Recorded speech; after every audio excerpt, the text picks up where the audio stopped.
Hi friends, welcome to our channel English Learning. In this tutorial I will teach you meaning of threat with examples. Threat meaning in English is a suggestion. If a particular action or order is not followed, then something unpleasant or violent will happen. Threat का हिंदी में अर्थ होता है धमकी, आशंका या घुड़की.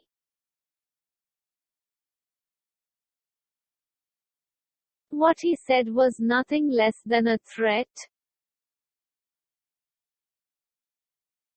उन्होंने जो कहा वह किसी धमकी से कम नहीं था.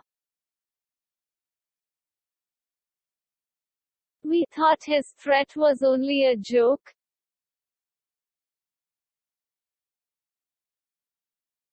हमें लगा कि उसकी धमकी केवल एक मजाक है.